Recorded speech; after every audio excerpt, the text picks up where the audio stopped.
வாசிக்க நாம் கவனமாய் கேட்போம். வாரத்தின் முதல் நாள் காலையில் இருட்டோடே மகதலேனா மரியாள் கல்லறையிடத்திற்கு வந்து கல்லறை அடைத்திருந்த கல் எடுத்து போடப்பட்டிருக்கிறதை கண்டாள்.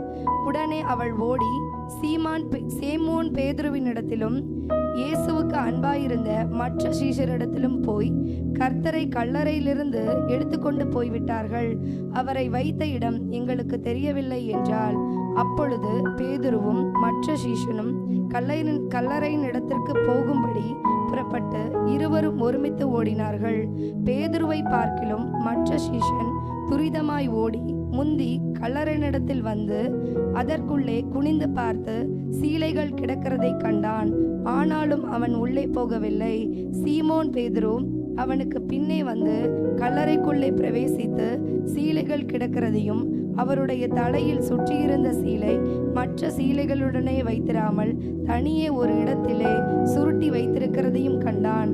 முந்தி கல்லறையிடத்திற்கு வந்த மற்ற சீஷனும் அப்பொழுது உள்ளே பிரவேசித்து கண்டு விசுவாசித்தான். அல்லேலூயா.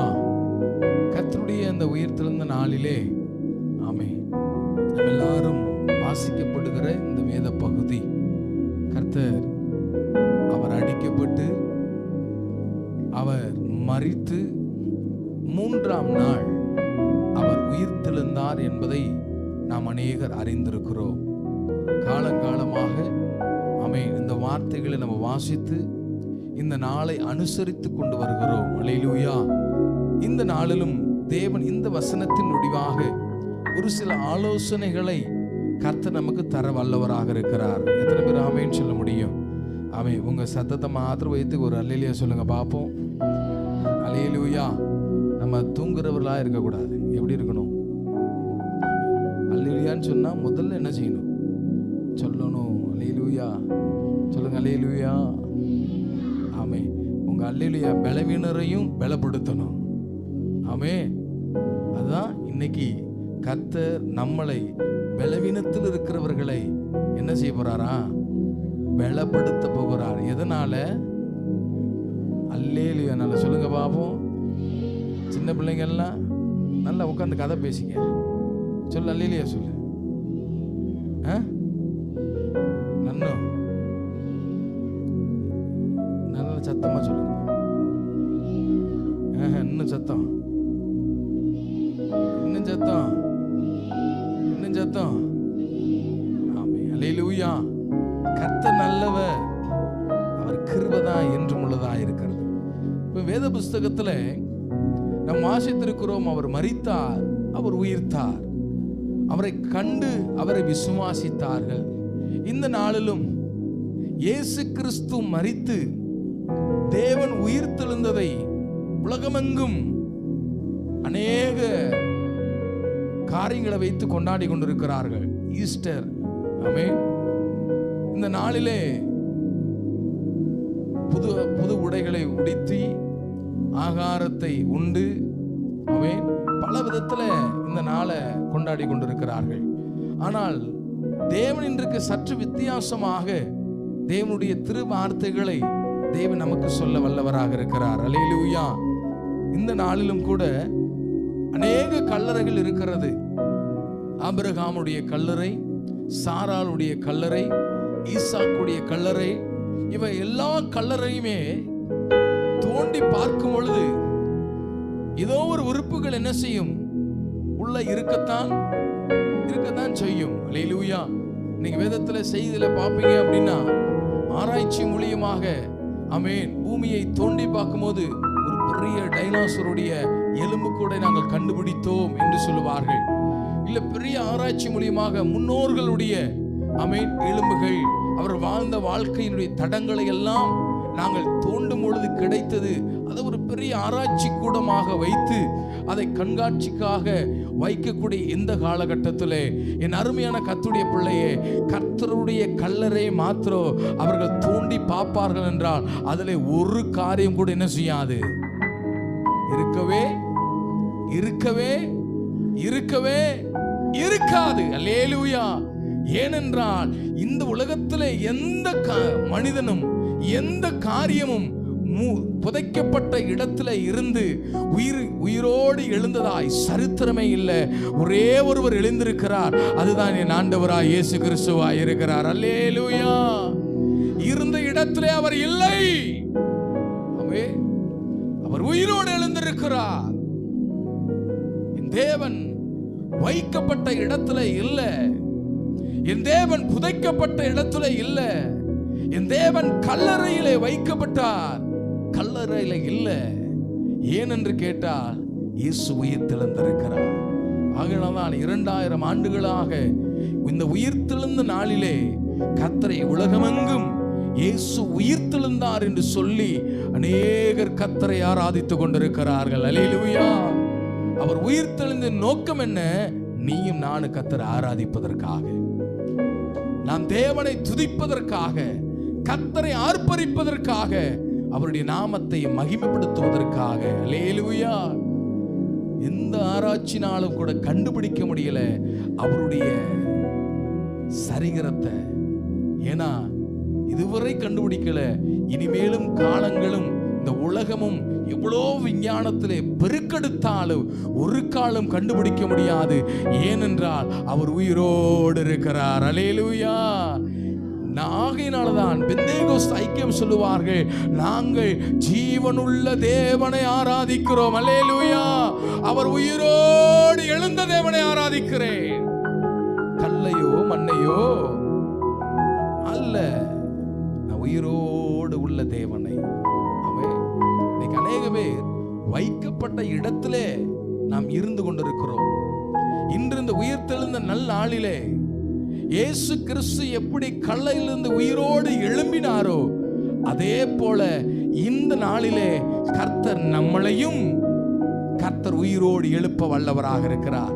இந்த நிலைமையிலிருந்து கர்த்தர் உன்னை உயிரோடு எழுப்ப வல்லவராக இருக்கிறார். எத்தனை பேர் ஆமென் சொல்ல முடியும்? இன்னைக்கு பல நேரங்களில் நம்ம நினைக்கிறோம், இது முடிந்தது, இது நடக்காது, இது செயல்படாது, அவ்வளவுதான், இந்த காலங்கள் முடிந்தது அப்படின்னு நம்ம நினைக்கிறோம். இல்லைங்க, கர்த்தர் உயிரோடு எழும்பினா. நீங்க நம்புனீங்கன்னா இன்றைக்கு கர்த்தர் நீ எந்தெந்த காரியத்திலே முடங்கி உடங்கி ஒதுங்கி கிடைக்கிறியோ கர்த்தர் அங்கே இருந்து கர்த்தர் உன்னை மீண்டுமாய் உயர்த்த வல்லவராக இருக்கிறார். உயர்த்துவான் சொல்றவங்க மாத்திரம் ஒரு அல்லேலூயா சொல்லலாமா? ஆமே. கர்த்தர் உயர்த்துவாருங்க. உங்க பிள்ளைகளை கர்த்தர் உயர்த்துவாருங்க. உங்க வேலைகளை கர்த்தர் உயர்த்துவாருங்க. உங்க குடும்பத்தை கர்த்தர் உயர்த்துவார். உங்க எதிர்காலங்களை கர்த்தர் உயர்த்துவது அதிக நிச்சயம். இயேசு உயர்த்துவார். நான் இருக்கிற இடத்திலே இருக்க போவது அல்ல, நான் வைத்த இடத்திலே இருக்க போவது நாங்க அல்லங்க. அல்லேலூயா. மனிதர் எல்லாம் கொண்டு போய் என்ன கல்லறையில் வைத்துட்டாங்க. அவரதை வைத்ததுனால, கல்ல மூடிட்டதுனால, புதைத்ததுனால எழுந்திருக்க முடியாது என்று சொல்லாதே. அநேகரின் வழியை அடைத்துட்டாங்க பாஸ்டர். அநேக மனிதர்கள் என் சிந்தனையை அடைத்து விட்டார்கள், என் திறமையை அடைத்து விட்டார்கள், என் காரியங்களை அடைத்து விட்டார்கள், எனக்கு உண்டான சகல காரியத்தையும் அடைத்து போட்டு விட்டார்கள்.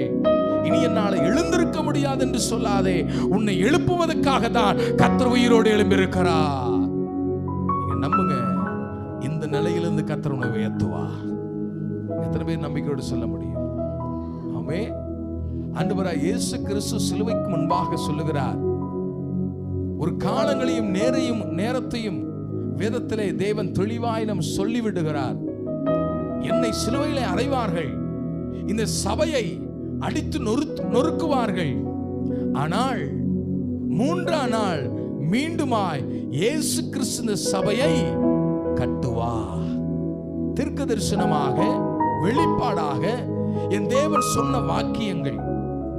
உங்களால அடித்து நொறுக்கப்படுவேன், உங்களால துன்புறுத்தப்படுவேன், உங்களால அவமானப்படுத்தப்படுவேன், உங்களாலே இடிக்கப்படுவேன், ஆனால் 3ஆம் நாளிலே என் பிதாவினாலே நான் எழுப்பி கட்டப்படுவேன். அல்லேலூயா.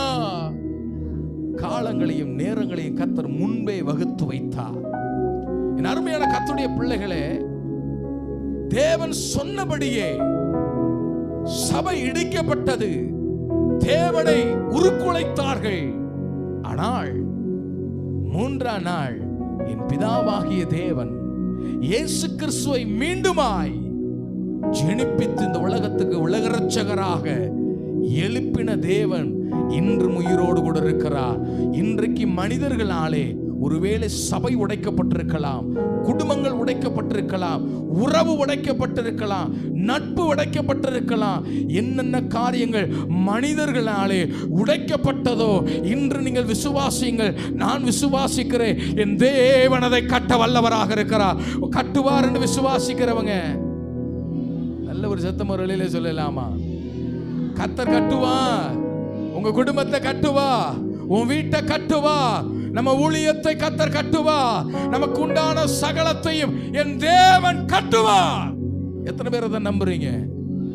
மனுஷனாலே உடைக்கப்பட்டது, மனுஷனாலே தகர்க்கப்பட்டது, மனுஷனாலே பிசாசாலே கிரியையினாலே செய்யப்பட்ட எல்லா அக்கிரமத்தையும் என் தேவாவியானவர் மீண்டும் உனக்கு ஜெனிப்பிக்க உயிரோடு பிறந்திருக்கிறார்.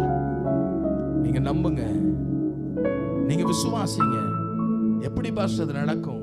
இடிக்கப்பட்டதே, நொறுக்கப்பட்டதே, இனி எப்படி இந்த உறவு மேன்மைப்படும்? நீ எப்படி சீர்படுத்தப்படும்? கண்ணார பார்த்துட்டேன், காதார கேட்டுட்டேன், மற்றவர் சொல்லி கேட்டுட்டேன். இனி இந்த உறவு நீடிக்க போவதே அல்ல. இனி இந்த ஆசீர்வாதம் எனக்கு கிடைக்க போவதே அல்ல. இனி இந்த நன்மை என்னால பெற்றுக்கொள்ளவே முடியாது. இனி மீண்டும் மீண்டும் இந்த ஆசீர்வாதத்தை என்னால பிடிக்க முடியாது என்று உன் மனதிலே நினைத்து கொண்டிருப்பாய் என்றால் இன்றே அதுக்கு ஒரு முற்றுப்புள்ளி வை. உயிரோடு எழுந்தவரை ஆராதித்துக் கொண்டிருக்கிற எதெல்லாம் முடியாது என்று சொல்லுகிறியோ, என் ஆண்டவர் உயிரோடு எழுந்திருக்கிறது உண்மையானால் நிச்சயமாய் கர்த்தர் உன்னுடைய ஆசீர்வாதத்தை கர்த்தர் உனக்கு வாழ்விலே தந்து முடி நடத்த வல்லவராக இருக்கிறார். எத்தனை பேர் அதை விசுவாசிக்கிறீங்க? விசுவாசிக்கிற மாத்திரம் ஒரு அழியிலே சொல்லலாமா? உறவு சீர்படுன்னு சொல்லுங்க. ஆமே. குடும்பம் சீர்படுன்னு சொல்லுங்க. குடும்பம் கட்டப்படுன்னு சொல்லுங்க. என் வாழ்வு ஆசீர்வதிக்கப்படும் சொல்லுங்க. மீண்டும் கர்த்தர் எனக்கு தருவார் என்று சொல்லுங்க. நான் இழந்ததை நான் பெற்றுக்கொள்ளுவேன்னு சொல்லுங்க. நான் இழந்ததை நான் பெற்றுக்கொள்ளுவேன்னு சொல்லுங்க. புதைக்கப்பட்டதை கர்த்தர் உயிரோடு எழுப்புவார்னு சொல்லுங்க. மரித்த காரியங்கள் உயிரோடு எழும்பும் என்று சொல்லுங்க. என் வாழ்வில் எதெல்லாம் மரித்து கிடக்கிறதோ அதெல்லாம் என் ஆண்டவராய் இயேசு கிறிஸ்து வருகிற நாட்களிலே உயிரோடு எழுப்ப வல்லவராய் இருக்கிறார். நம்பிக்கை உள்ளவர்கள் மாத்திரம் நல்ல ஒரு சத்தமா ஒரு கையை தட்டி ஒரு அல்லேலூயான்னு சொல்லுங்க பாப்போம். கேட்கலையே, கேட்கலையே, கேட்கலையே. உயிரோடு எழுப்புகிற கர்த்தர் நல்ல கையை தட்டி, நல்ல கையை தட்டி நான் காண்பேன் என்று சொல்லுங்க. நீங்க காண்பீங்க, உங்க வீடுல காண்பீங்க, உங்க குடும்பத்துல காண்பீங்க. என் ஆண்டவர் செய்ய வல்லவராக இருக்கிறார். செய்வாரா? என் வாழ்விலே நீ பாராட்டிய தயவுக்கு நான் பாத்திரன் அல்ல. இதுவரையில் என்னை தாங்கியதற்கு எவ்வளவும் நான் தகுதியும் அல்ல. என் வாழ்விலே தயவுக்கு நான் இதுவரையே எவ்வளவும் நான் தகுதியும் அல்ல. மாறாமலே உடனிருந்தீ, விலகாமலே நடத்தி வந்தீ. மாறாமலே உடனிருந்தீ, விலகாமலே நடத்தி வந்தீ. ஆச்சரியமானவரே என் வாழ்வில் அதிசயமானவரே. ஆச்சரியமானவரே என் வாழ்வில் அதிசயமானவரே. என் வாழ்விலே தயவுக்கு நான்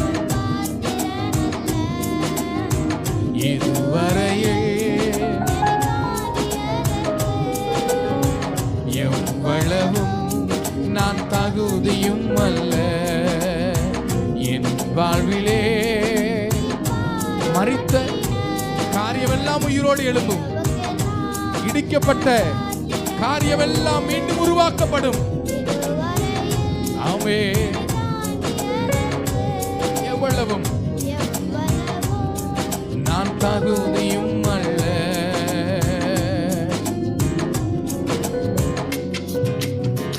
எதிர்பார்க்கும் முடிவுகளை என் வாழ்விலே அளிப்பவரே. எதிர்பார்க்கும்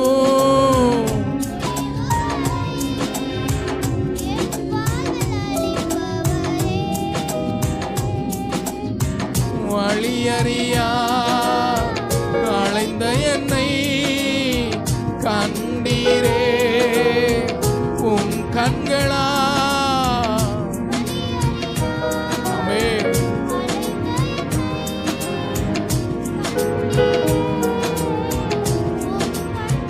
எல்லாரும் சொல்லலாமா?